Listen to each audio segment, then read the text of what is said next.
O que é capelania e qual a importância da capelania para a sociedade? Mas qual a liturgia apropriada e quanto tempo deve durar uma cerimônia fúnebre?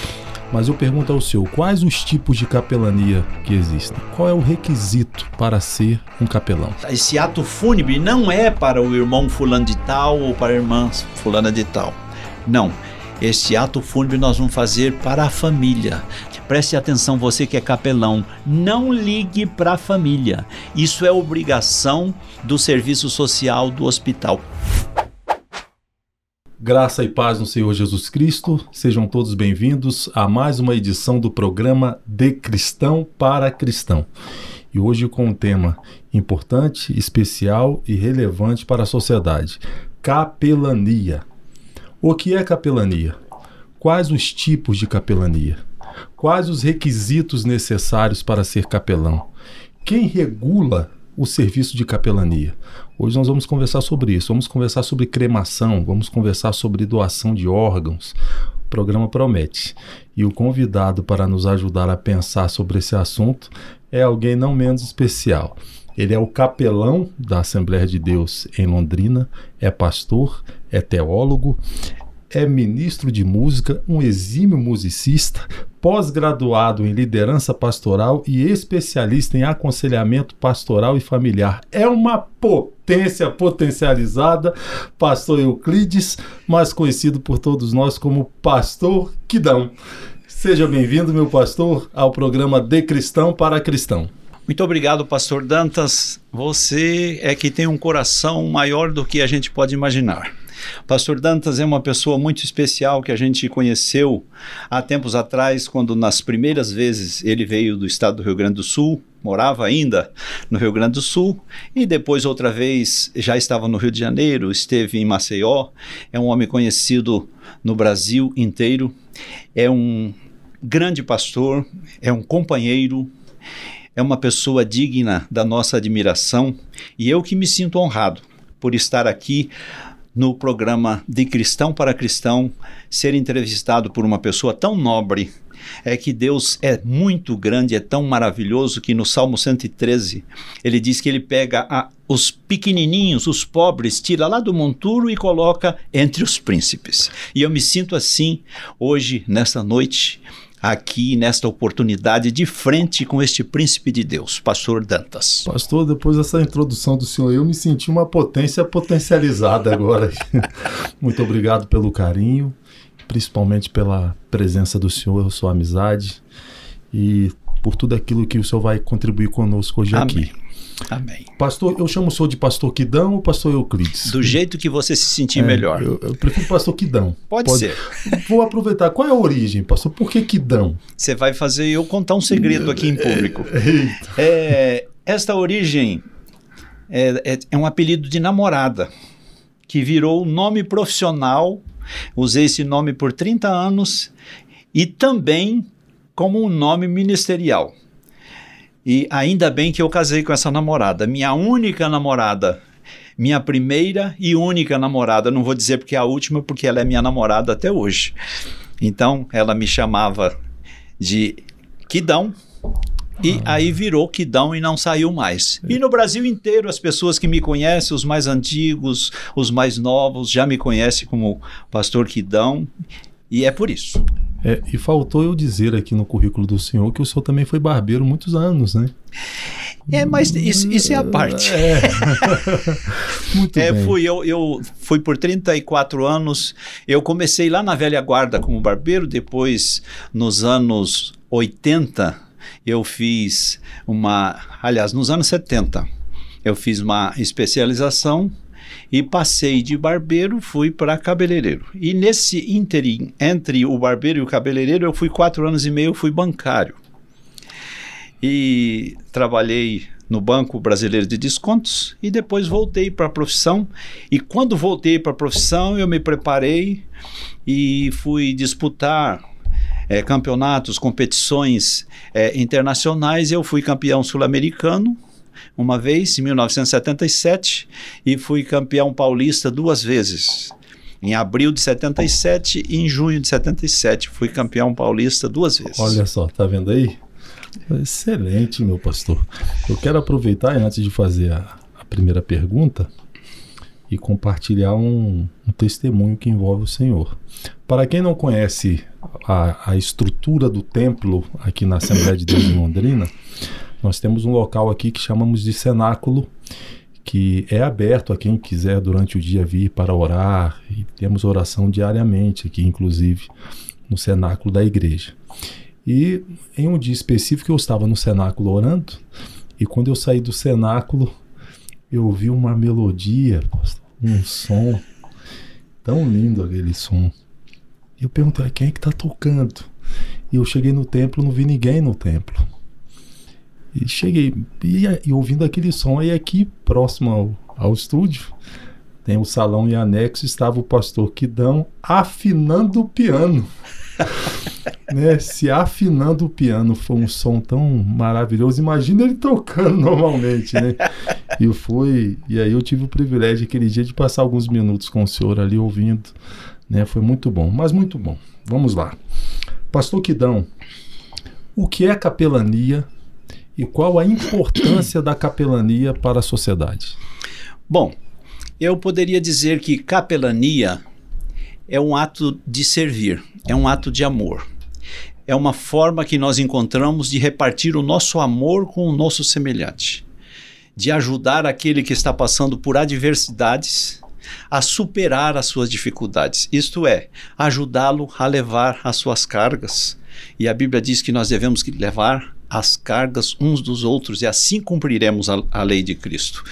E então capelania se resume a isso. E a importância dela para a sociedade é porque a sociedade ela tem diversos segmentos e cada necessidade da pessoa é atendida por um segmento da sociedade.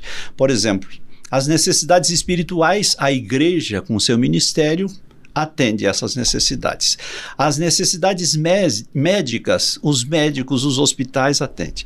As necessidades psicológicas, né? A psicologia atende, a psiquiatria atende. As necessidades sociais, né? O governo, através da da manutenção do emprego, das empresas, ele provê essas necessidades. E a capelania ela é muito importante porque ela abrange todas estas necessidades. O capelão tem por obrigação atender todas essas necessidades. Ele tem por obrigação estudar e conhecer as necessidades do ser humano como um ser integral. Nós somos seres tricotômicos, compostos de corpo, alma e espírito. O corpo necessita de alimento, de vestimenta, de medicação, né?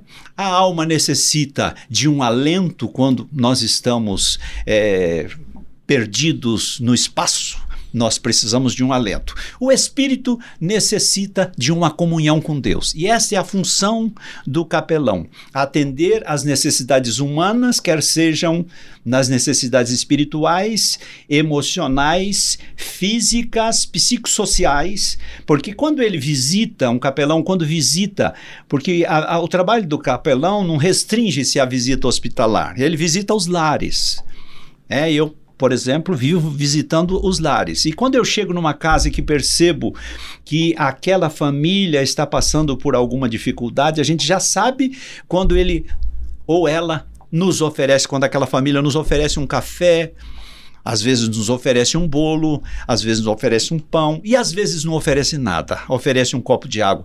Aí já é um despertar para que eu pergunte a essa pessoa como está a sua despensa. E se ele demora um pouco a responder e olha para o chão, eu já sei que a despensa está vazia. E eu peço licença e já vou na despensa ver o que está necessitado. Embora não tenha dinheiro para suprir as suas necessidades, mas o capelão tem que ter crédito. Através do seu trabalho, ele tem que ter crédito para chegar nos irmãos da igreja e falar, eu preciso de uma ajuda. Nós temos um irmão, sem citar o nome para não expor esse amado irmão, mas nós temos um irmão que está passando por essa e essa e essa necessidade. Às vezes ele está com uma conta de luz vencida, quase para ser cortada, uma conta de água vencida, quase para ser cortada, às vezes um filho doente com uma receita e não tem dinheiro para comprar remédio. Então, isto tudo são algumas das necessidades né, do ser humano que o capelão tem por obrigação estudar e analisar, pedir auxílio do Espírito de Deus para que ele possa descobrir essas necessidades e pedir ajuda de Deus para que ele possa angariar recursos para atender essas necessidades. Segundo o que eu entendi, o conceito de capelania, então, se aproxima muito do conceito de enfermagem, a arte de cuidar. A arte de cuidar, exatamente. Pastor, só com a diferença que a enfermagem cuida do físico, né? Isso. É a arte de cuidar do físico, né? Agora, o capelão, ele tem que cuidar nas suas necessidades integrais do ser humano, né? Seja espiritual, seja emocional, seja financeira, seja... enfim. Entendi. Há quem vincule capelania única e exclusivamente à capelania hospitalar. Mas eu pergunto ao senhor, quais os tipos de capelania que existem? Existem muitos tipos de capelania, mas eu poderia aqui elencar algumas delas. Por exemplo, a capelania hospitalar, que é a que nós estamos falando, é esta que cuida dos pacientes internados, das pessoas enfermas que estão hospitalizadas. Então, essa é a capelania hospitalar. Nós temos também a capelania escolar, que ela é oferecida para o cuidado com os alunos e com os professores, né, com os inspetores da escola. Então, capelania escolar. A capelania empresarial, capelania empresarial cuida do ser humano dentro da empresa. Uma empresa bem estruturada, ela deve ter um psicólogo, deve ter um médico, deve ter um enfermeiro lá no seu ambulatório, mas deve ter também no seu quadro de registros um capelão que possa dar suporte emocional, suporte de aconselhamento para os seus empregados. Então, nós elencamos aí a hospitalar, a escolar, a empresarial, nós temos a capelania prisional. O preso, quando ele está lá, embora ele entrou lá por uma razão que a justiça o colocou lá, e ele fez alguma coisa por merecer aquilo, né? Então, é a lei da semeadura, o que ele plantou, ele está colhendo. Mas durante aquele tempo que ele está lá, ele precisa ter um cuidado, porque ele fica em desespero. Já pensou ficar 24 horas por dia preso, sem ver o sol brilhar, sem ter ninguém para falar com ele? Quando tem alguém, são insultos que um preso recebe do outro preso. Então, ele precisa de alguém que dê a ele um atendimento espiritual, um atendimento psíquico, um atendimento emocional. Enfim, aquela assistência. Então, por isso, nós já citamos hospitalar, a prisional, a escolar, a empresarial e a capelania militar. O senhor, como oficial do Exército, para quem não sabe, pastor Dantas é major do Exército. E o senhor sabe muito melhor que eu que os soldados também cometem gafes. Às vezes, por cometer uma gafe, por desobedecer uma ordem superior, por não fazer as coisas como deveriam ser feitas, como for ali ordenado, então ele sofre alguma sanção, alguma pena, fica recluso, fica recolhido no quartel, e durante este período ele precisa também de um atendimento, porque se ele não tiver esse atendimento, a tendência é ele entrar em parafuso e sair de lá pior do que entrou. Então, eu me lembro que uma vez eu fui visitar um amigo militar aqui em Apucarana, próximo da nossa cidade.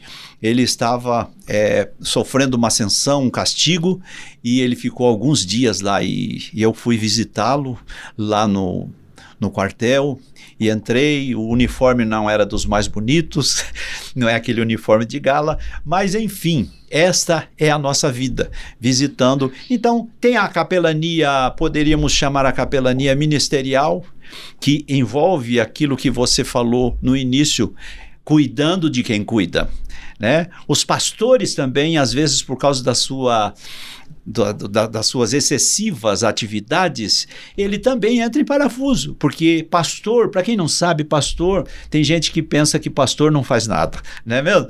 Certa feita perguntaram, tinha uns meninos conversando, brincando, e aí começaram a brincar de fazer entrevista, como a gente está falando aqui, e pergunta para um e pergunta para outro, o que o seu pai faz? Ah, meu pai é engenheiro. E o seu pai? O que seu pai faz? Ah, ele é advogado. E o seu pai? É farmacêutico. E o seu pai? Tinha um filho de pastor. Ele falou, não, meu pai não trabalha. Aí como não trabalha? Meu pai é pastor. Então, esse é o conceito de muita gente que acha que o pastor não trabalha. Mas, muito pelo contrário, a cabeça do pastor trabalha 24 horas por dia. É sempre ligado 220. Então, este pastor precisa de alguém que cuida dele. Quando ele está emocionalmente abalado, ele precisa de alguém que lhe aconselhe, que lhe mentore, que dê a orientação para ele sair daquela dificuldade. O senhor falou sobre a capelania militar. Eu tive o privilégio de passar 7 meses e meio no Haiti. E tínhamos o capelão nosso lá, era um padre, o capelão católico. Quando eu não estava em alguma operação, era um prazer que eu tinha estar lá na capelania conversando com o capelão. E lá nós conversávamos sobre filosofia, teologia, a Bíblia, a vida. E foram momentos bastante edificantes que eu tive com o capelão da base militar lá no Haiti. Quais os requisitos, pastor, para ser um capelão? Só pastores e padres podem ser capelães? Qualquer pessoa pode ser um capelão? Qual é o requisito para ser um capelão? Não precisa ser pastor e padre, não precisa ser um sacerdote para ser um capelão. Qualquer pessoa que tiver o chamado, que sentir o chamado de Deus, que tem desejo de fazer esse trabalho, ele pode realizar esse trabalho. Primeiro, ele tem que ser maior de idade. Eu já dei seminários aqui que meninos com 15, 16 anos queriam fazer o curso, o seminário, e eu disse: meu filho, eu posso te dar o curso, mas eu só posso te certificar depois que você fizer os 18 anos. Por quê? No hospital não entra menor de idade para fazer uma visita a qualquer hora, e o capelão ele tem que estar disposto a visitar na hora da necessidade do paciente. Então, primeiro requisito, ele tem que ser maior de idade. Segundo requisito, ele tem que ter desejo, ter vontade de fazer o trabalho, ter amor por aquilo. Porque só quem tem amor pelo outro, só quem tem amor pelo ser humano, pelo seu semelhante, o amor ágape, o amor que envolve o outro, o amor que ajuda, aquele que é contagiado pelo amor de Deus. E ele tem que ter desejo, porque só faz capelania, esse ato de amor, se a pessoa tiver desejo, porque não é fácil. Às vezes, agora não, em tempo de pandemia, as coisas mudaram muito, pastor Dantas, mas até 3 anos atrás, de 3 anos para trás, eu vim para cá em 2008, o meu celular, até hoje, meu celular fica no criado mudo, na cabeceira da cama, e ele é ligado 24 horas por dia. Ele nunca desliga o celular. A qualquer momento que ligarem para mim, só se ele estiver na tomada carregando, mas se não, ele fica ligado. E quantas vezes, inúmeras vezes, eu não consigo me lembrar as vezes que 1h da manhã, 2h da manhã, eu deitado, o telefone tocava. Porque a igreja sabe, a igreja conhece, sabe quem é o capelão da igreja. Quando morre alguém ou alguém precisa de uma oração, de uma visita, uma família que está em dificuldades, eles não vão ligar para o pastor, porque isso não é função do pastor. O pastor já tem as atividades dele. Então, eles ligam para o capelão, que é esse homem que tem que estar de plantão a qualquer hora, a qualquer dia. Eu me lembro que uma vez era 1h da manhã, me ligaram para mim ir fazer uma visita para uma família lá no HU, no Hospital Universitário. Esta família tinha sofrido um acidente aqui, vindo de Bela Vista do Paraíso para cá, estava toda a família lá, internada. E aí eu fui, estava chovendo, fazendo frio, cheguei lá, o porteiro não queria me deixar entrar, porque ele dizia que o horário de visita era até às 17 horas. Falei: não, meu filho, eu estou atendendo um chamado, um pedido. Então, aí falei para ele: liga para um médico plantonista. E ele ligou e o médico falou: deixa o pastor entrar. E eu entrei e fiz o trabalho. Excelente. O senhor sabe que é um privilégio da Assembleia de Deus de Londrina ter um capelão, porque eu já morei em vários estados, em várias cidades do Brasil, consequentemente congreguei em igrejas diferentes, por conta dos lugares diferentes que morei, e não são todas as igrejas que têm o privilégio de ter no seu corpo de obreiros um capelão para que possa atender essa demanda, e nós aqui temos, graças a Deus por isso. Bem, e o privilégio é meu, eu que me sinto privilegiado de poder servir a igreja, o corpo de Cristo, a atender aos irmãos nas suas necessidades. Pastor, no caso da capelania hospitalar, vou ser sincero com o senhor, eu já vi alguns excessos. Claro, provavelmente não eram capelães, mas eu já vi excesso do tipo oração muito alta, interrupção do horário de visita. Então o horário de visita já é reduzido. E eu já tive internado, eu sei o que é isso. O horário de visita já é reduzido. Aí chega alguém para visitar ali, interrompe o horário, aquele momento que o paciente está com seus familiares, faz orações num tom de voz elevado, unge às vezes com óleo com cheiro, e às vezes indevidamente. Ou seja, eu já vi alguns excessos acontecendo em hospitais. Qual deve ser o procedimento do capelão ao adentrar em um hospital?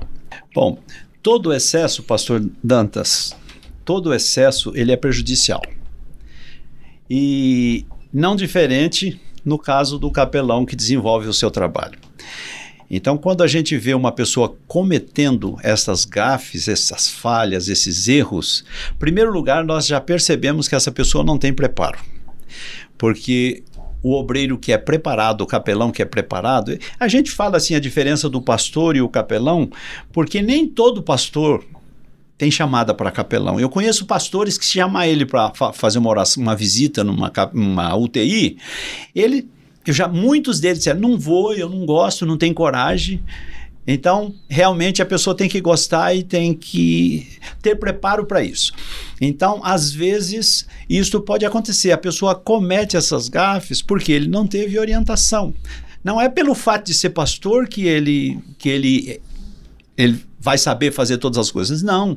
O pastor lê a Bíblia, estuda livros para sermões e tal, mas dentro da área de capelania, ele tem que ter uma especialização, ele tem que fazer um curso, e tudo isto é falta de preparo. Eu não tenho uma outra resposta, porque a demora exagerada no ambiente não é permitido. O capelão, quando ele chega no hospital, ao chegar na portaria, ele já tem que ir com a sua credencial em mãos. Ele não pode esperar o porteiro pedir a credencial. Ele tem que chegar com a credencial em mãos, e essa credencial tem que ter um documento de identidade.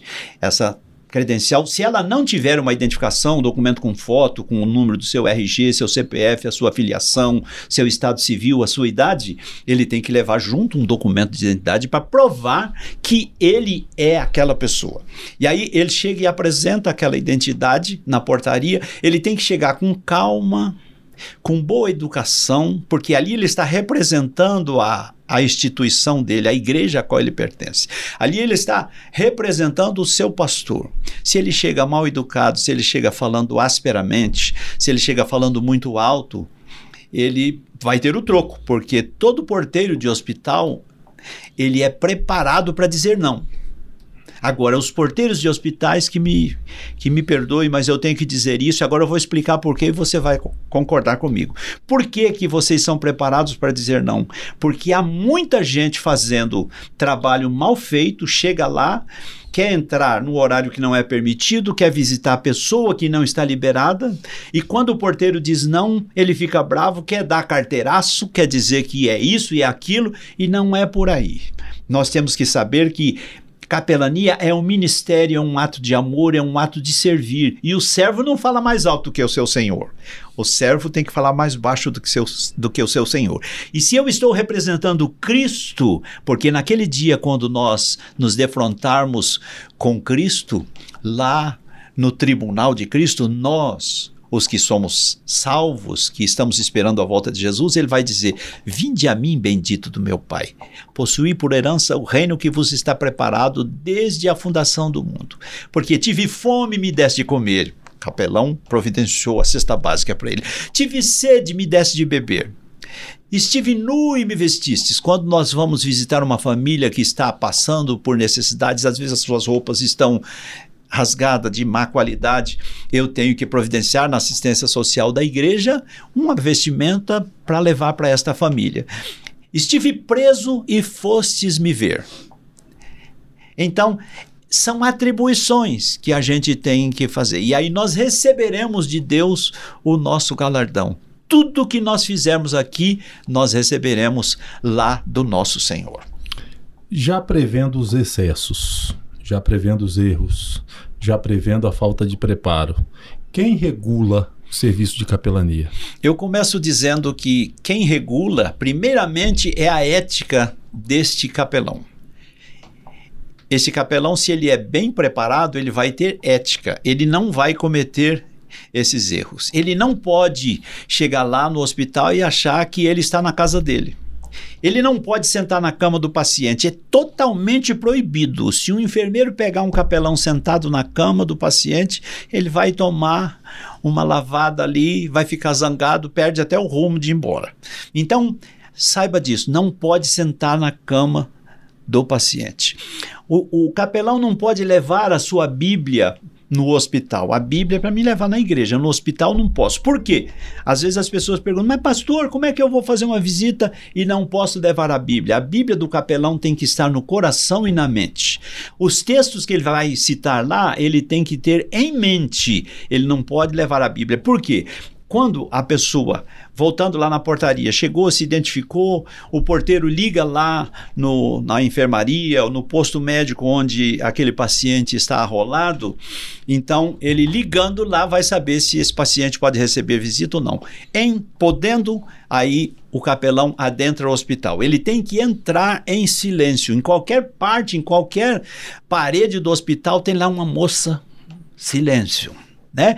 Na quadra onde tem um hospital tem uma plaquinha, proibido buzinar, porque tem gente enferma, tem gente que passou às vezes a noite inteira sem dormir, aí chega o capelão falando alto, fazendo barulho, acorda essa pessoa, depois ela não vai ter facilidade de dormir, então já, você passou por isso, sabe o que é isso, né? Então, ele tem que entrar fazendo silêncio. Quando ele chega lá, ele tem que fazer a asepsia, aquela lavagem das mãos que a gente costuma fazer. E diga-se de passagem, todo capelão bem preparado, que ele sabe como lavar as mãos, que ele sabe como fazer o seu trabalho, a forma dele lavar as mãos já identifica os enfermeiros, os médicos, sabe se ele tem preparo ou não. Muitas vezes já falaram isso comigo. Eu chego e vou fazer asepsia, o enfermeiro fica do meu lado, quando me vê a forma de lavar a mão, aí ele fala, o senhor tem preparo. Falei, eu sou capelão há 34 anos. Né? Então são detalhes. Então quando a gente vê esta mania da pessoa querer fazer culto no hospital, o culto no hospital é até permitido desde que combinado com a administração do hospital, no dia certo, na hora certa, da forma certa, não pode ser de qualquer maneira. Mas aí as pessoas chegam, às vezes a família está lá reunida, como você disse, ela tem um tempo tão curto para ficar com o seu familiar ali no hospital, e aí ela está, quando ela senta, chega o capelão.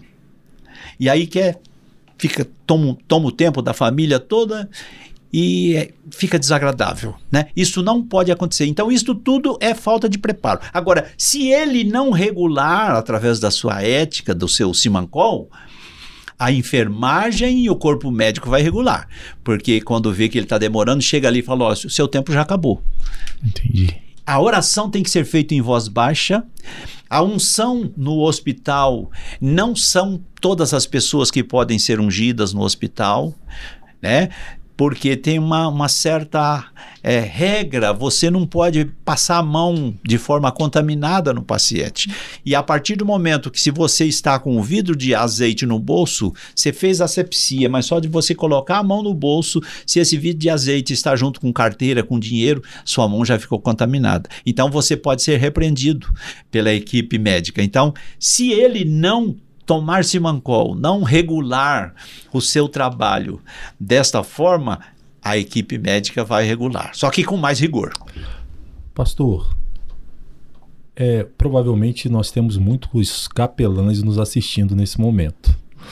Qual deve ser o procedimento do capelão se em meio à sua visita, me referindo à capelania hospitalar, ocorre a morte do paciente?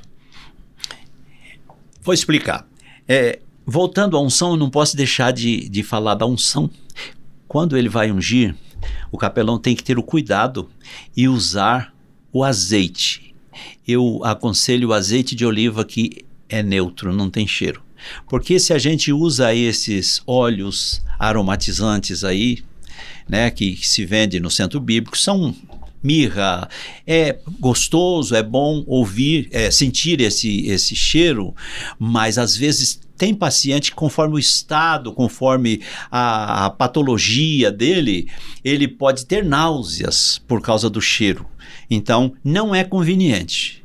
Então, sempre leva o azeite, porque o azeite não tem cheiro, faz a unção, sim, faz o trabalho.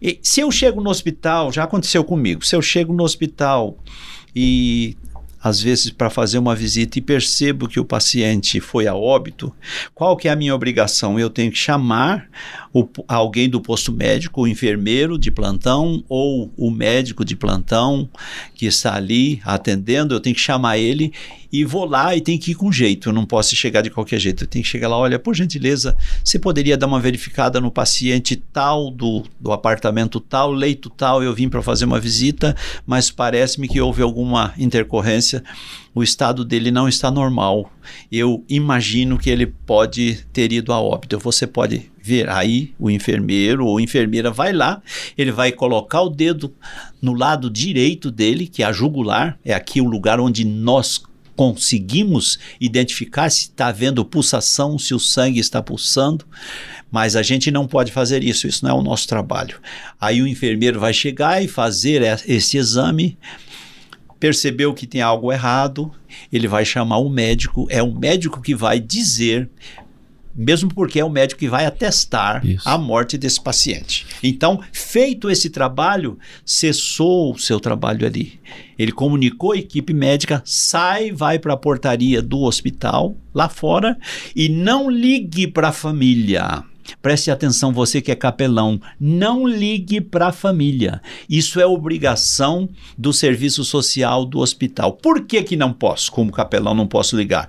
Porque pode ser que alguém da família que está lá seja um cardiopata, uma pessoa que com uma ligação dessa, recebendo uma notícia tão desagradável, a pessoa está sozinha, ela pode passar mal, pode ter um mal súbito e passar mal e não ter ninguém para socorrê-la.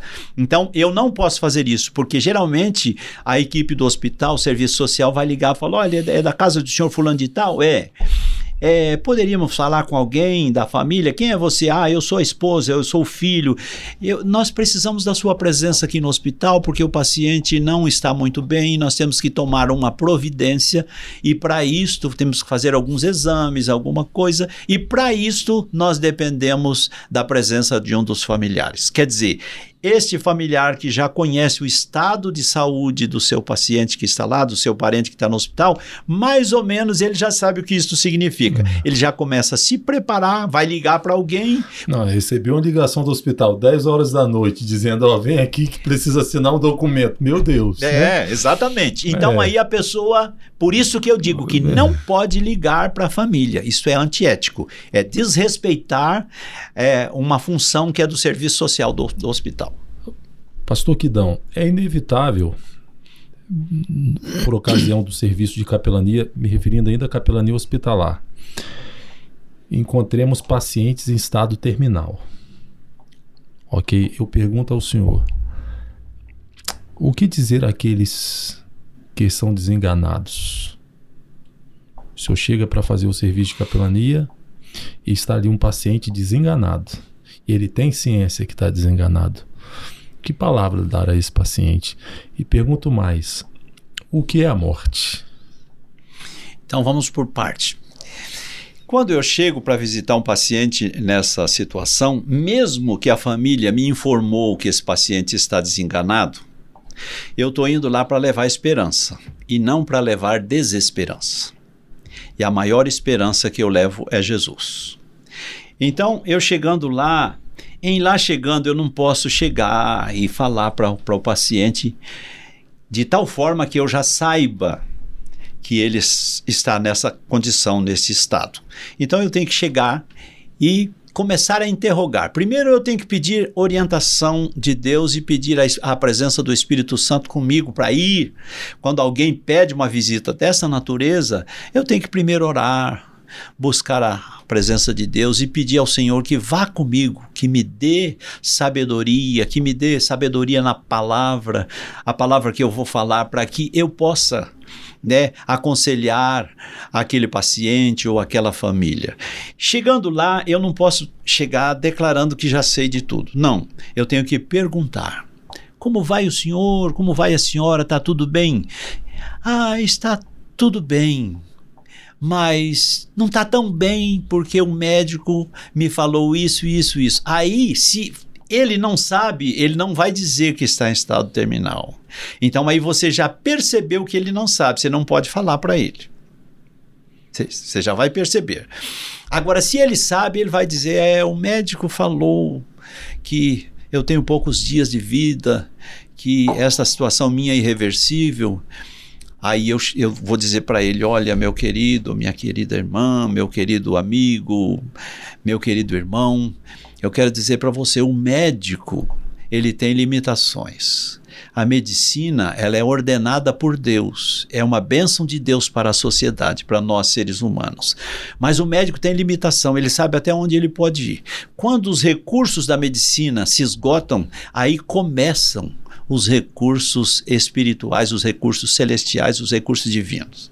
Então, eu perguntando, ele me falou que já me declarou que está realmente, né, em estado terminal. Aí eu vou dizer, olha, o médico disse isto, mas Deus ainda não deu a resposta. E quando Deus nos responde, quando a gente faz uma pergunta para Deus, ele tem 3 respostas: sim, não ou espere. Às vezes o médico já disse que não tem jeito, mas Deus não disse.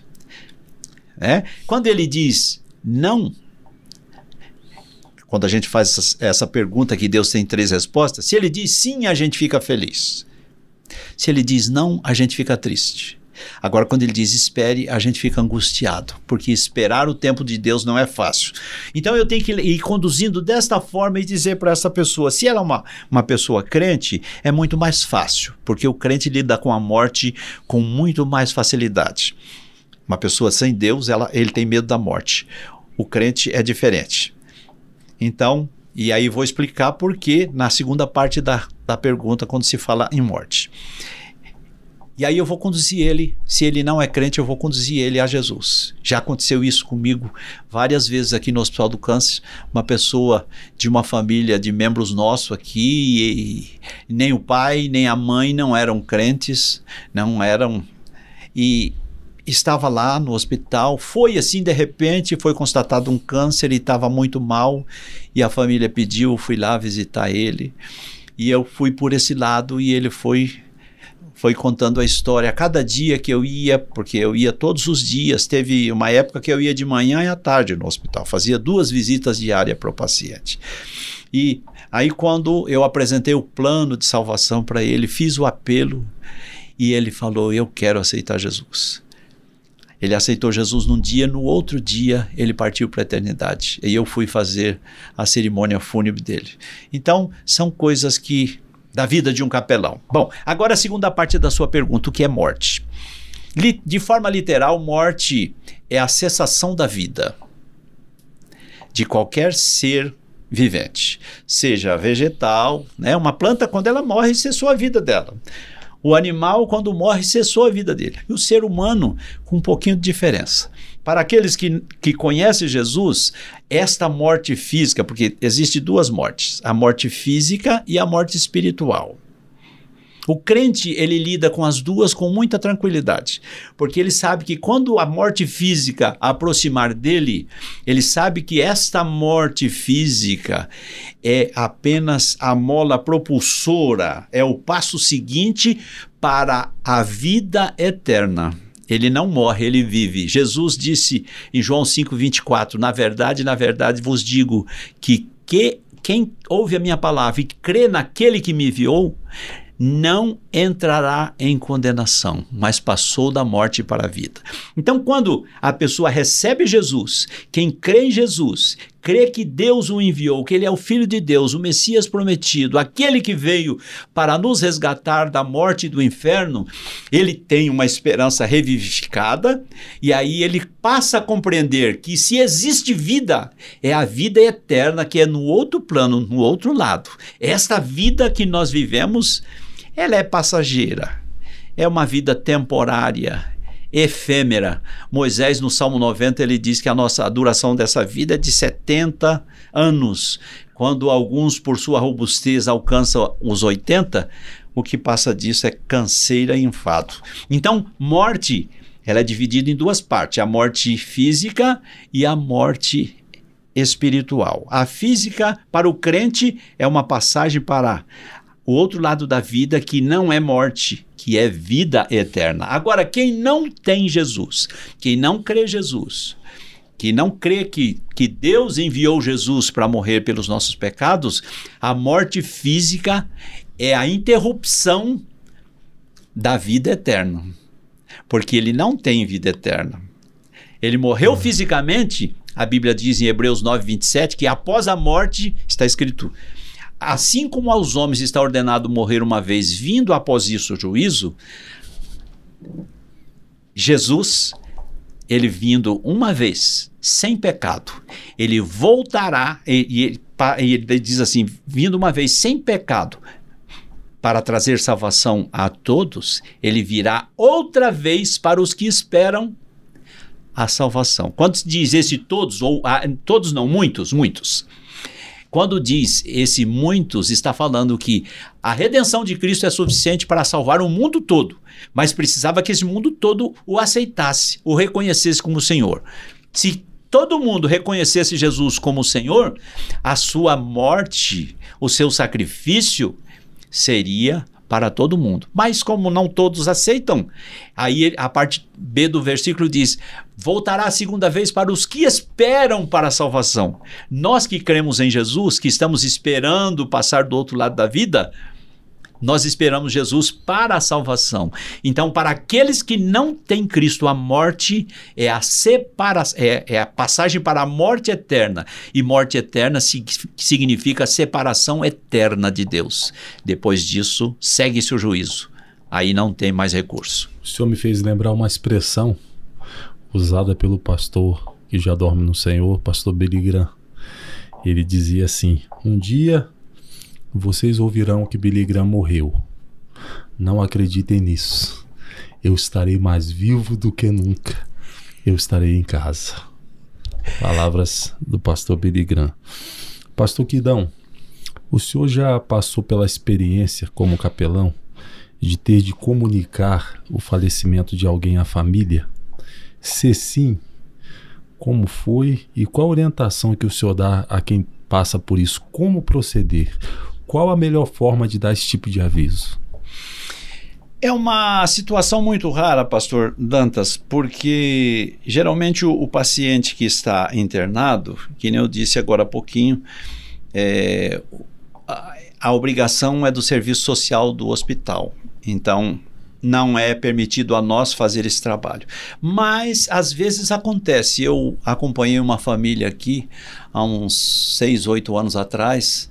A irmã estava bem, trabalhando, tudo bem, sentiu-se mal, foi para o médico mandou interná-la, internou, precisou fazer uma cirurgia, fez a cirurgia e ela entrou num processo, era um câncer agressivo que quando foi provocado, quando mexeu, até não puderam fazer grande coisa, simplesmente mexeu e não tinha o que fazer, fechou.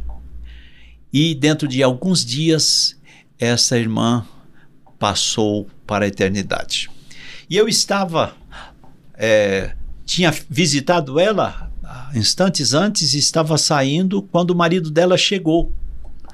E ela estava realmente, o estado dela era bem grave quando eu visitei e orei por ela, conversamos e quando eu saí, antes de chegar em casa, o marido ligou em desespero. Pastor, a minha esposa faleceu, como é que eu faço agora? Falei, estou indo para aí, dei meia volta e voltei ao hospital e cheguei lá, ela estava naquela situação ali morta e ele em desespero. Aí fiz uma oração com ele, e como a equipe médica já me conhecia, então permitiu que eu entrasse, orasse com ele, orei, e quando saí do hospital com ele, acompanhando para algumas providências que tem que ser tomada, vai ao serviço funerário, mas antes tem que ir em casa buscar roupa, algumas coisas que a pessoa precisa para ser arrumada, aprontada para o velório. E ele, chorando, falou: o que eu faço, pastor? Minhas duas crianças, ele tinha uma criança com 5 e outra com 3 anos. Como é que eu vou falar para os meus filhos? Falei: deixa que eu falo. Aí eu fui junto com ele. Cheguei lá, sentei no sofá, falei para ele: vai para a cozinha. Ele foi para a cozinha e os meninos estavam jogando videogame na televisão. E aí eu comecei a conversar com ele, com as crianças, perguntei o nome e eles disseram, eu disse: fulano, você ama a mamãe? Eu amo muito. Por quê? Minha mãe não está bem? Falei: não, está bem sim. Então, meu filho, e aí eu fui devagarinho.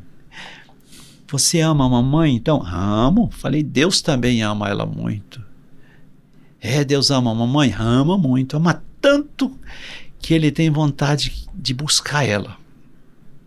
Aí, aconteceu alguma coisa com a mamãe? Falei: não, meu filho, está tudo bem, está tudo bem, mas você ama a mamãe. Se acontecer de Deus vir buscar a mamãe, o que você vai dizer? Não, isso não pode acontecer. Falei: mas meu filho, isso pode acontecer, nós estamos aqui, a nossa vida tem um tempo determinado por Deus. E aí ele falou: mas a minha mãe morreu. Falei: não, ela não morreu, Jesus chamou ela para morar com ele. Ele ama muito a mamãe, ele quis ela, mas se eu vou ficar sem minha mãe? Falei: ele vai cuidar de você, o papai vai cuidar de você. Então é uma experiência muito marcante. E aí ele disse: eu não quero ver a mamãe. Falei: não, você vai ver a mamãe. Não, eu não quero. Falei: então tá bom, então você fica aí, não vai ver a mamãe, fica aí.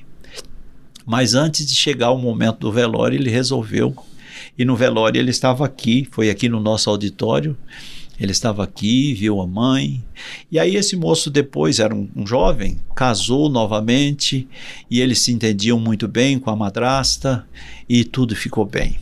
Então é uma experiência singular. Entendi. O acesso do capelão aos hospitais é só em horário de visita ou ele pode chegar em qualquer horário? Hoje, pastor Dantas, com a mudança aí do sistema de saúde por causa da pandemia, ficou tudo muito restrito. Mas até algum tempo atrás, nós temos 2 hospitais aqui em Londrina que são atípicos. Por exemplo, o Hospital do Coração Bela Suíça e o Hospital do Coração Pais Leme. As visitas das famílias, aliás, as visitas do capelão é junto com o horário de visita da família. É no mesmo horário. Então, só entra para visitar o paciente a hora que a família chega para entrar. Então, aí ele entra junto com a família. Mas, em linhas gerais, em regras gerais, a capelania é orientada ao capelão não ir ao hospital no horário da visita da família. Ele vai sempre no outro horário, exatamente para não atrapalhar a família. E outra observação, o horário do capelão, para não ter problema, ir visitar é das 9 às 11h30, meio-dia, e depois das 13h30, 14 horas até as 16h30. Eu explico por quê. Das 7 às 8 é horário de banho dos pacientes. Das 8 às 9 é horário de passagem de plantão. É a hora que o médico que está de plantão, ele vai passar o plantão para o médico que está entrando, e este médico, ele tem que saber tudo a respeito, e aí a enfermagem também, do mesmo jeito, ela vai passar o prontuário, dando todas as informações. Então, nesse horário, até as 9 horas não é bom, porque se ele for, ele vai chegar lá e vai pedir, eles não vão deixar ele entrar, ele vai ter que ficar esperando. Então é melhor ir depois das 9 até 11h30, meio-dia. Por quê? Meio-dia é hora de almoço dos pacientes, 11h30, meio-dia, horário de almoço dos pacientes, e depois disso já vem a troca de plantão novamente, que vai passar para a outra equipe que vai trabalhar na parte da tarde. Então isso só vai ser liberado 13h30, 14 horas. Então ir sempre das 9 às 11h30 e das 13h30 até as 18h30. Esse é um horário tranquilo e, diga-se de passagem, chegando lá, se não lhe for permitido, não fique bravo, não dá carteiraço, porque se você der carteiraço, você fecha a porta, você nunca mais consegue entrar, porque eles vão ficar na sua marcação. Porque se você é uma pessoa que deu problema, ele vai, né? Eles vão fechar a porta, porque é melhor não deixar do que deixar uma pessoa. E não tira a razão deles, não. Não tira a razão deles, não. Doação de órgãos. Vou fazer uma pergunta ao senhor, pergunta de leigo, pastor. Tenho essa curiosidade. O senhor confia na ética dos hospitais? Eu não corro risco na condição de doador, estando eu desenganado, que haja uma facilitação ali para que eu morra, para beneficiar alguém que está precisando de um dos órgãos, etc. É possível disso acontecer? Essa é uma pergunta que muita gente faz, né? Se torna doador ou não, com medo disso acontecer. O senhor está lá no hospital, não, esse aqui está quase morrendo. E tem outro ali que, se ele morrer, esse órgão resolve o problema do outro.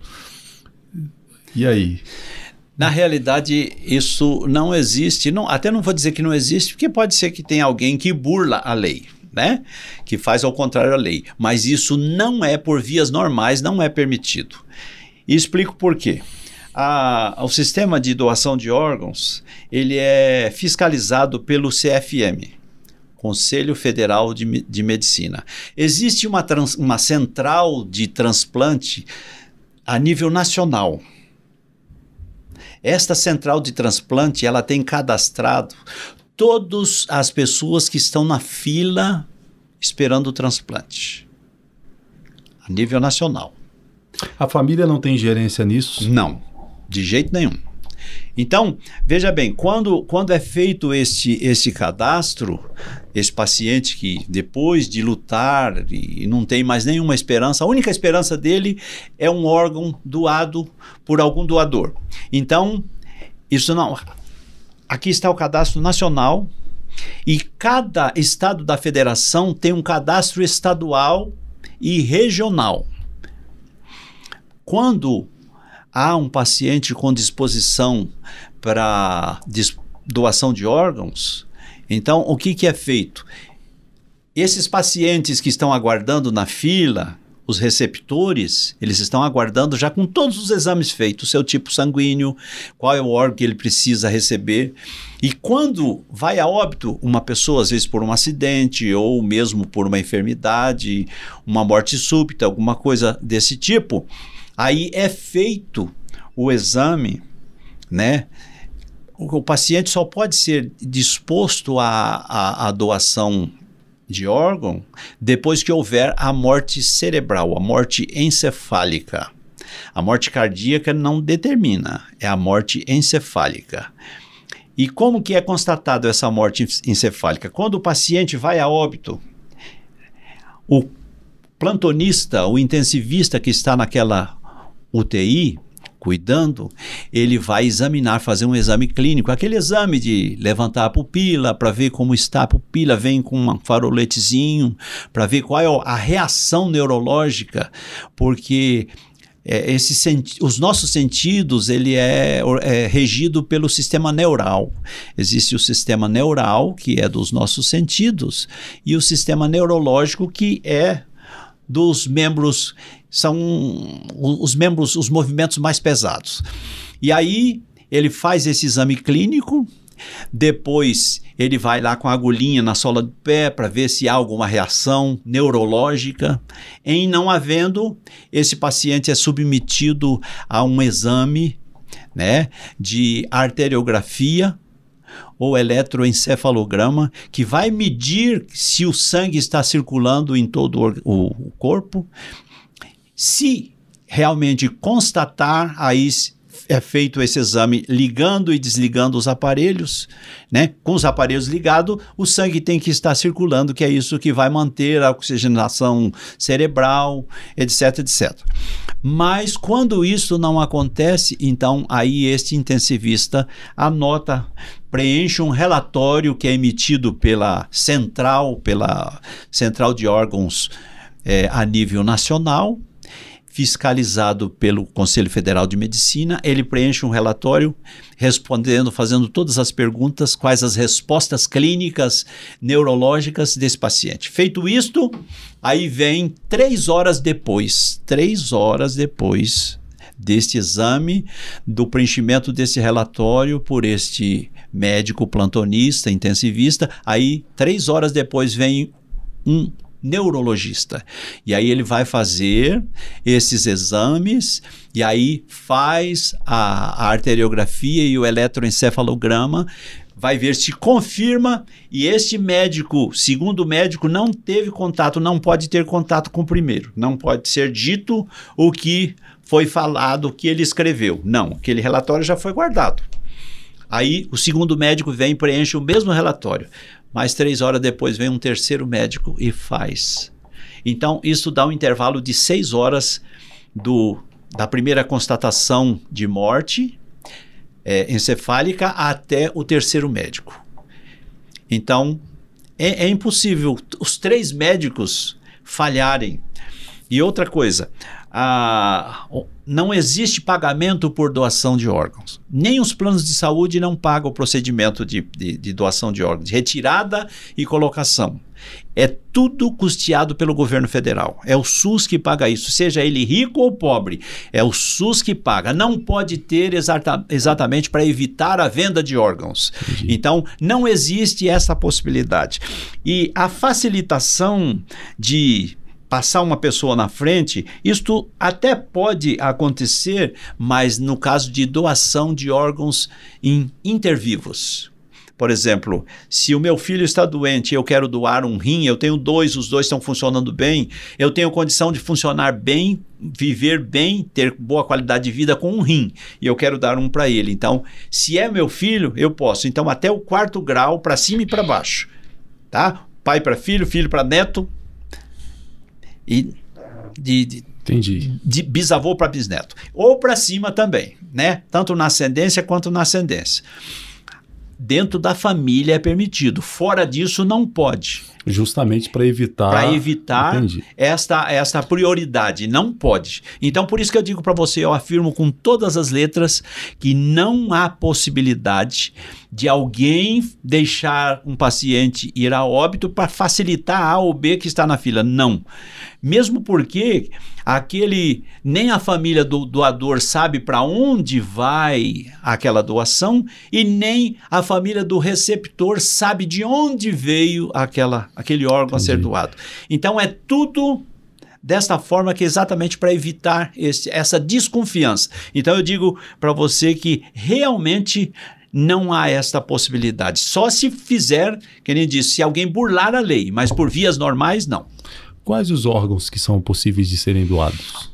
Olha, pastor Dantas, são muitos órgãos. Até eu fiz uma lista aqui porque eu corro o risco de até não citar, né, da maneira correta, né? Mas eu vou ver aqui se eu consigo localizar aqui para você. Mas eu posso dizer para você que é de 17 a 18 órgãos do corpo humano.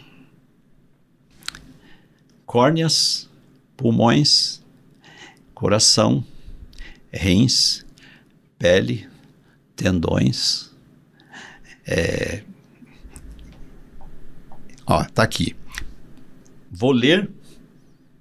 Pele, osso, cartilagem, veias, córneas, pulmão, coração, fígado, intestino, pâncreas, rins, medula óssea, células do fígado, porque o fígado, sabe que o fígado ele se reconstitui, né?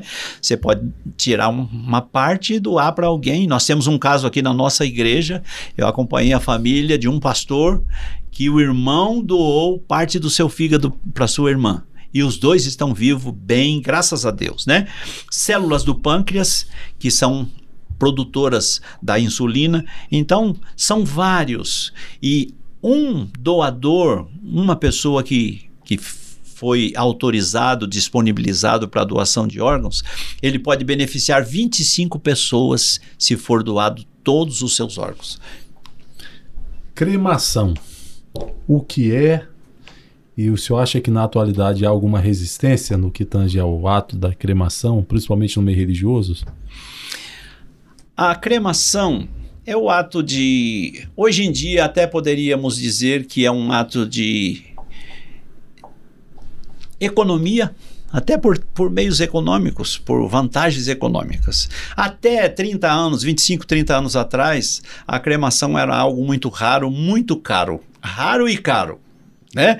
Só existia um crematório aqui no sudeste do país, que era em São Paulo, o crematório de Vila Alpina. Era muito caro. Somente ricos que levavam daqui do interior o corpo para ser cremado lá em São Paulo.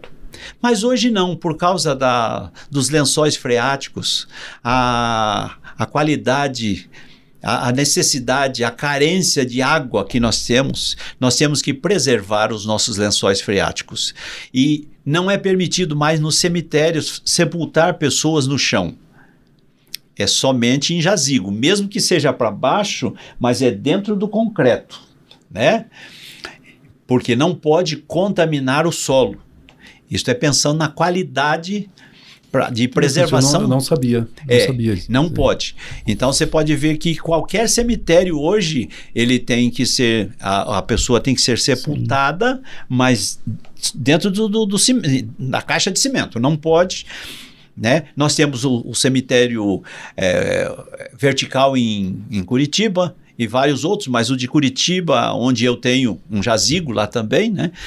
Então, além de ser lá no terceiro, quarto andar, mesmo aquele que está no térreo ou que está no terceiro ou quarto andar, porque ele é um caracol assim, são quatro andares, e cada rampa daquela tem lá uma sala que tem N salas para dentro, com 10 jazigos de altura.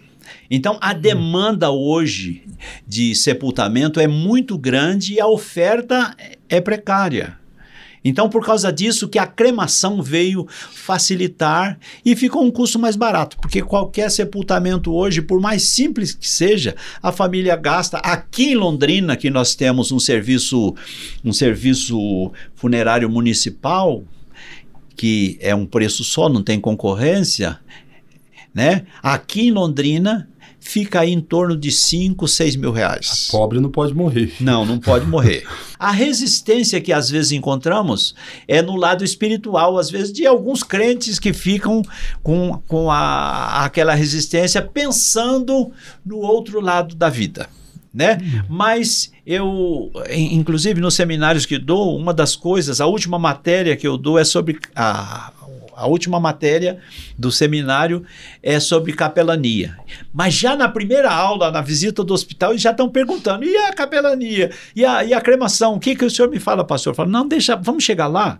Aí, a hora que eu terminar, aí você pode me perguntar se não tiver tido a resposta satisfatória. Então, hoje, não há mais tanta resistência por causa da informação. Isso. Nas igrejas evangélicas, quando tem uma liderança que tenha boa informação, que tenha um preparo, que tenha um serviço de capelania, que dá essas informações, aqui em Londrina é muito raro alguém perguntar qual é o respaldo bíblico que nós temos para cremação, qual é o respaldo bíblico que nós temos para doação de órgãos. Por quê? Porque todos os cursos, eu estou aqui há 13 anos, desde 2011 que eu dei o primeiro seminário aqui, na época foi 300 e poucos alunos. Então, eu já certifiquei mais de 1.500 alunos na nossa região. Inclusive, eu fiquei sabendo que o senhor ensinou o pessoal até como usar as torneiras, né? É verdade. Tipos diferentes de torneiras, etc. Isso tudo faz parte, né? Uma vez conversando com uma pessoa que era resistente à cremação, ela perguntou para mim, pastor, mas a cremação, aí eu perguntei a ela, O que você acha que acontece com o corpo depois de uns 5 anos? Assim, não, pastor, 5 anos depois só tem pó. Eu falei, pronto, a cremação só adiantou o processo. Só adiantou o processo. Realmente era falta de informação. Hoje já temos acesso à informação. Mas mesmo assim, pastor Dantas, eu fui dar um seminário, porque pela misericórdia de Deus eu também sou vice-coordenador da capelania a nível de estado. Inclusive o cargo da coordenação está vago porque o nosso capelão, pastor Rui Lemes, foi a óbito agora, vítima da pandemia. E como eu não tive ainda em nenhuma reunião convencional, não sei quem foi colocado, né? Mas esse período que a gente ficou aí na pandemia, não suspendemos todos os seminários que tínhamos programado. Então, mas eu fui em Curitiba dar um seminário e um pastor, e não era pastor, como se diz, um pastor lá qualquer que não tivesse informação, um pastor com preparo intelectual, e ele falou para mim, irmão Guidão, eu vim aqui para assistir o seminário de capelania, mas eu quero só ver como é que você vai sair dessa rosca que você colocou aí. Falei, qual rosca? Falou, esse negócio da cremação, eu quero ver como é que o senhor vai dar essa explicação, como é que o senhor vai sair desse emaranhado. Falei, então espera até o final que você vai ver. Muito bom. Pastor, cerimônia fúnebre. O capelão, em várias oportunidades, ele terá que realizar uma cerimônia fúnebre. Claro que depende de pessoa para pessoa, às vezes uma personalidade pública, isso pode demandar um tempo, mas qual a liturgia apropriada e quanto tempo deve durar uma cerimônia fúnebre? Pastor Dantas, uma cerimônia fúnebre normal, eu digo normal, uma pessoa da cidade, que conhece é conhecida pelos irmãos, pelos amigos. Essa cerimônia não pode passar de 1 hora, de 50 minutos a 1 hora. É lógico que quando é um pastor muito conhecido a nível estadual, a nível nacional, né? Aí que vem pastores de fora, vários líderes, vários presidentes de campo. Então, essa pessoa, ela muito conhecida, vários pastores que chegam, precisa abrir uma oportunidade para ele falar, né? Aí passa do tempo. Aí é meio ilimitado, porque a gente não sabe a quantidade de pastores que vieram. Mas, se tratando de alguém que morreu na cidade, gente daqui, mesmo conhecida, não pode passar de 1 hora. Como é que funciona a liturgia?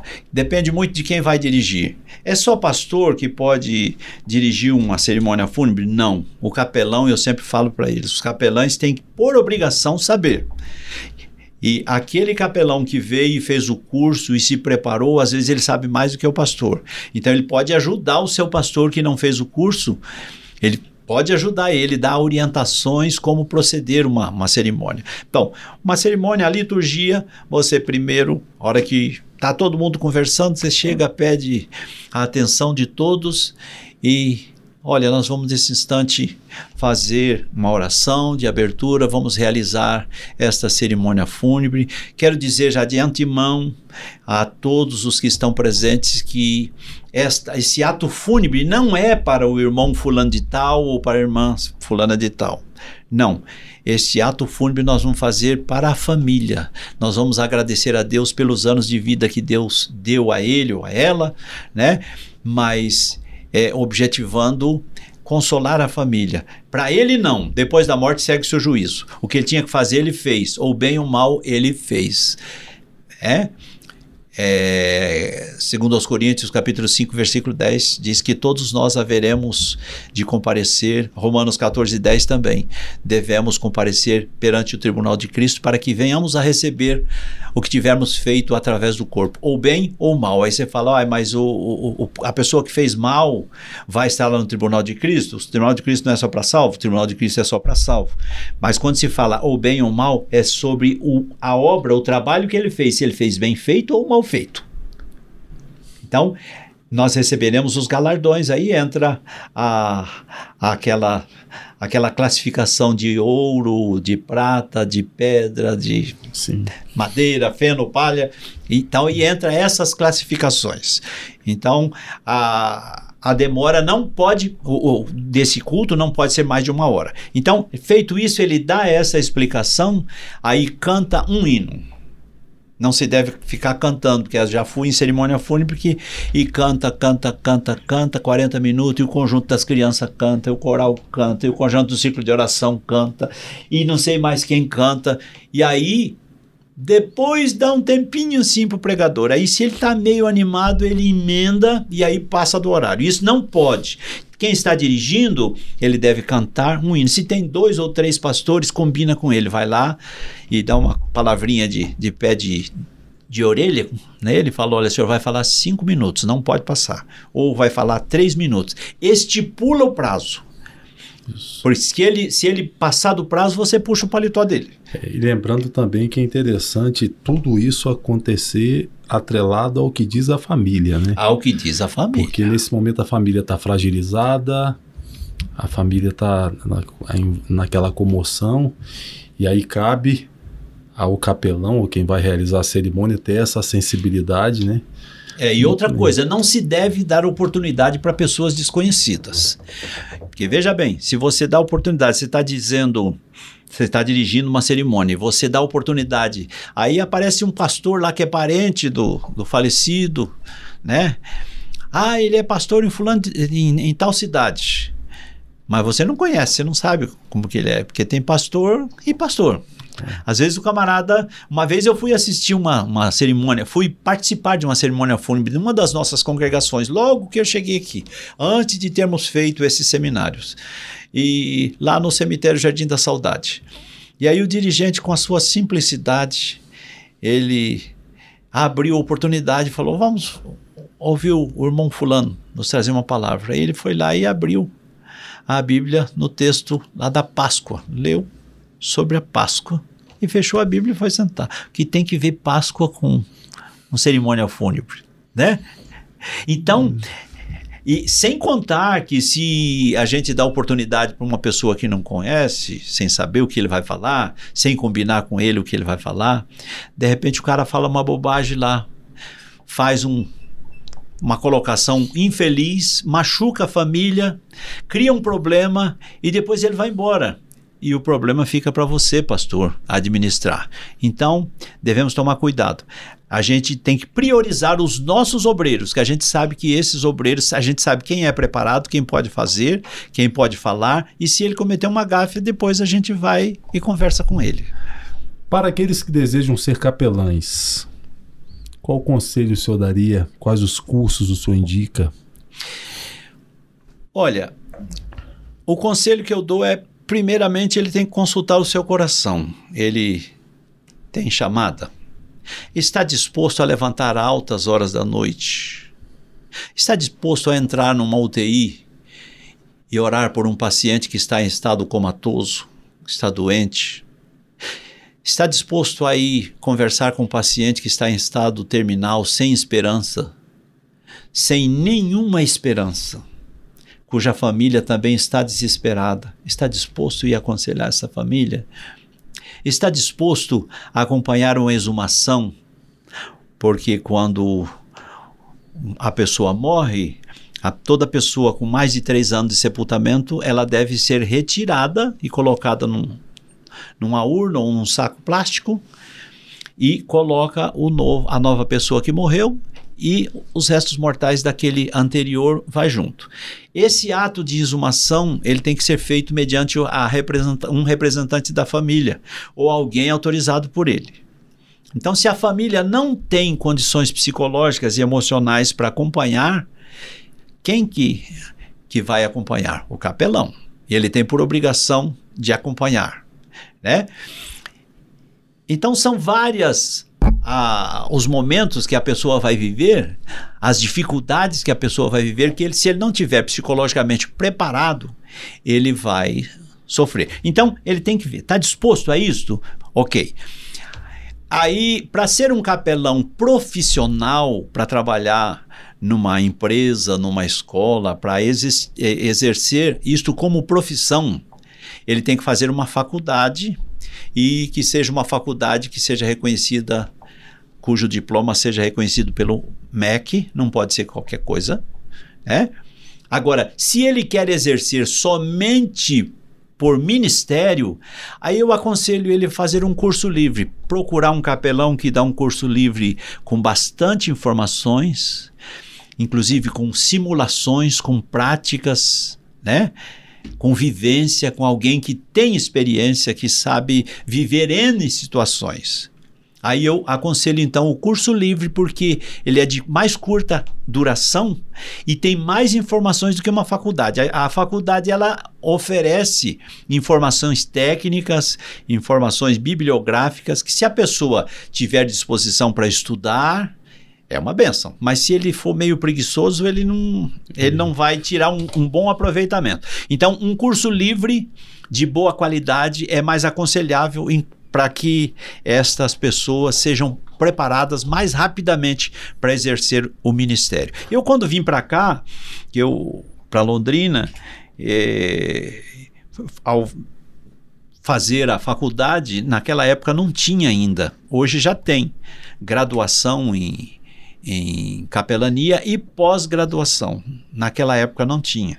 Então, a gente só tinha os cursos livres. Hoje já tem. Então, se você quer fazer um curso de capelania profissionalizante, então procura, nós temos aqui a Unifil e a sua concorrente, que é a Faculdade Sul-Americana. Seria injusto se eu falasse de uma e não falasse da outra. Pastor, o senhor acha necessário a igreja local ter o serviço de capelania? E se sim, como a igreja deve proceder para ter um serviço de capelania eficiente? Eu acho que deve ter sim. Toda igreja, por menor que seja, ela deve ter um capelão, uma pessoa especializada para fazer esse trabalho, dar atendimento às famílias e fazer esse trabalho com qualidade, né? E o conselho que eu dou para os pastores é que invistam nos seus membros. Veja alguém que tenha desejo e encaminhe ele para um curso livre, porque aí é a capelania ministerial. Ele vai prestar, uma capelania voluntária, ele vai prestar um trabalho a nível ministerial. Então aí não precisa ser uma faculdade. É lógico que se depois ele puder fazer uma faculdade, mas a faculdade demora 3, 4 anos, ao ponto que um curso livre, bem montado, bem preparado, se consegue dar em 20 horas, né? Então, se a pessoa está disposta a estudar 20 horas, fazer uma prova, aí ele vai ter o seu certificado como capelão, a sua credencial, e tem condição de fazer o trabalho bem feito. Mas aí a igreja tem que investir, tem que aconselhar, o pastor tem que, como se diz, absorver essa ideia, ele tem que vestir essa ideia. Pastor, já é uma tradição em nosso programa, independente do tema abordado, nós concluirmos a entrevista com esta pergunta. E todos que por aqui passaram, nós fizemos essa pergunta. Pastor Quidão, o que é o Evangelho? Pastor Dantas, é muito simples e ao mesmo tempo complicado da gente responder, mas eu vou tentar responder. O Evangelho é as boas novas de salvação, é a boa notícia. E se nós olharmos para a Bíblia, nós vemos que o Evangelho começou lá no Éden. Deus criou o homem para o seu louvor, e Deus, como o maior ser gregário desse universo e o maior ser democrático desse universo, criou o homem com liberdade, inclusive para obedecê-lo ou desobedecê-lo. E como o homem falhou, ao invés de obedecer o seu Criador, quando foi dado a ele a ordem, olha, eu plantei um pomar para vocês, sem frutos ali de todas as qualidades. De todas as árvores vocês podem comer, mas aquela que está no meio do jardim, a árvore da ciência do bem e do mal, daquela não toque nela, porque o dia que tocardes, morrereis. O homem, ao invés de obedecer o seu Criador, que vinha conversar com ele todos os dias na virada do dia, ao final da tarde, no crepúsculo, ele preferiu desobedecer a Deus e obedecer o inimigo. E por causa disso ele foi lançado fora do jardim. O salário do pecado é a morte. Ele foi lançado fora do jardim. Mas Deus ali já providenciou uma mensagem do Evangelho, uma boa notícia. Ele disse que da semente da mulher, ele nasceria um que esmagaria a cabeça da serpente. Esta serpente lhe feriria o calcanhar, mas ele lhe feriria a cabeça. Uma pessoa mordida no calcanhar por uma serpente, por mais venenosa que ela seja, se ele espremer aquele sangue e derramar aquele sangue envenenado e fazer um torniquete, ele consegue chegar até o hospital e escapar. Agora, a serpente que teve a cabeça esmagada, ela não tem recurso. O destino dela é o inferno. Então, a boa notícia que Deus trouxe para a humanidade, para um veneno terrível chamado pecado original, existe um antídoto poderoso chamado sangue de Jesus. Quando ele fez aquela promessa que da semente da mulher nasceria um que esmagaria a cabeça da serpente, 3.300 anos se passaram. E o profeta Isaías, profeta messiânico, disse lá, depois de 3.300 anos, um menino nos nasceu, um filho se nos deu. Ele estava apontando para Cristo. Mais 700 anos depois, Jesus nasce em Belém. Viveu mais 33 anos. Se entregou por nós. Morreu, desceu às partes mais baixas da terra. Apregoou aos espíritos cativos em prisão. E tomou a chave da morte e do inferno. E saiu triunfante, ressurgiu e nos deu a esperança da ressurreição. Esta boa nova, viveu mais 40 dias com os discípulos, subiu e deixou a promessa: vou deixar um consolador para vocês, para que fique convosco para sempre. Mas eu vou voltar. Não se turbe o vosso coração, eu vou voltar. E vos levarei para mim mesmo, para que onde eu estiver, estejais vós também. Então veja que aquele homem que estava caído, expulso fora do jardim, agora é reconciliado com Deus, e aí lhe é feita uma promessa de ir desfrutar da vida eternal. Isto é evangelho, ao meu modo de ver. Pastor, muito obrigado. Essa nossa conversa hoje foi quase que um curso de capelania. Muito obrigado por sua disponibilidade, fino trato, e o senhor ter vindo aqui nos presentear com esse conhecimento. Deus abençoe muitíssimo. Geralmente eu concluo o programa ministrando a bênção apostólica, mas tendo em vista que hoje nós temos a honra de tê-lo conosco, eu gostaria que o senhor ministrasse a nós a bênção apostólica. Amém. É só a bênção ou oramos também? Fique à vontade, meu pastor. Vamos orar então. Pai, nós queremos te agradecer, nós queremos te louvar por esses momentos sublimes que passamos aqui na tua presença, neste bate-papo, nessa entrevista, nesta conversa tão saudável, tão gostosa.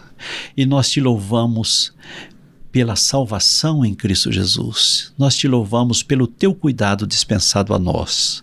Queremos te pedir a tua bênção sobre os nossos irmãos que irão assistir essa live, este programa, esta mensagem, que a tua bênção esteja sobre a vida deles em todo o tempo, abençoando todas as famílias, abençoando a nossa nação brasileira, abençoando a igreja invisível que está te esperando, Senhor, esse dia maravilhoso que o Senhor virá para nos buscar, para estarmos ao teu lado e viver uma eternidade ao teu lado, na tua presença. Nós te agradecemos pela vida do pastor Dantas, nós te agradecemos pela vida do Fiuza, pela vida do Arthur, esses companheiros que estiveram conosco aqui nesses momentos. Nós queremos te pedir, continue abençoando a cada um, Senhor. Abençoe a tua igreja, o teu povo. Nós oramos e te agradecemos em nome do Senhor Jesus. A graça de nosso Senhor Jesus Cristo, o grande amor de Deus nosso Pai e a comunhão do Espírito Santo esteja sobre todo o povo de Deus, hoje e sempre. Amém. Beijo no coração e até o próximo programa, se assim Deus permitir. Deus abençoe.